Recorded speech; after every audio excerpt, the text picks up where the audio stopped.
మా సమస్యల పరిష్కారానికి నిర్దిష్టమైనటువంటి హామీలు ఇవ్వకపోతే మీ గోడలు కూడా బద్దలు కొడతాం జాగ్రత్త అని చెప్పి హెచ్చరించడం కోసం ఈ కార్యక్రమం చేశారు.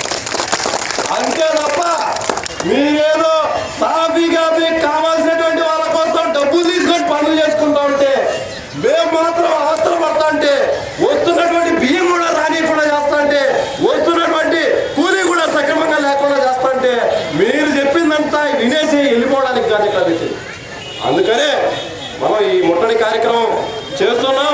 సమస్యల పరిష్కారం కావాలి. సమస్యల పరిష్కారం అయ్యేంత వరకు కూడా ఈ ముట్టడి కార్యక్రమం విరమించము. ఇది ఆరంభం మాత్రమే, భవిష్యత్తులో ఇంకా పెద్ద ఎత్తున జరుగుతుందని తెలియజేస్తున్నాం. ఇప్పుడే మన సబ్ కలెక్టర్ గారు వస్తున్నారు. మీరందరూ కూడా కూర్చోండి, మన సమస్యల్ని మేడం గారికి వివరిద్దాం.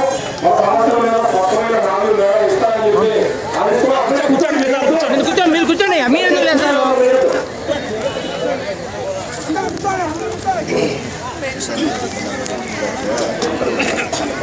మీరు కూర్చోండి.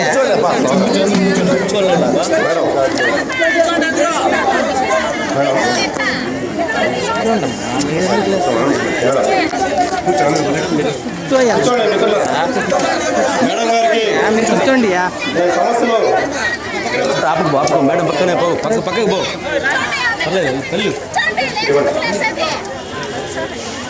మేడం, ఈరోజు మేము 13వ తేదీ నుంచి 25వ తేదీ దాకా పాదయాత్రలు చేసుకుంటూ వచ్చాం.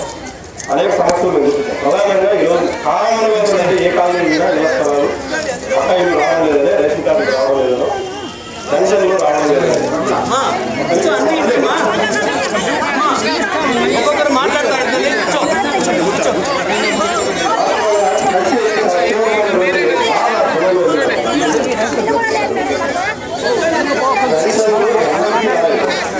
పెన్షన్లు చాలా మందికి చాలా ఇబ్బందులు పడుతుంది. కామన్ కానీ మేము ఇచ్చే అర్జీలన్నీ కూడా మీరు అన్నింటినీ కూడా ఎంక్వైరీ చేస్తే బాగుంటుంది. కూర్చోండి. మీరు స్థానికంగా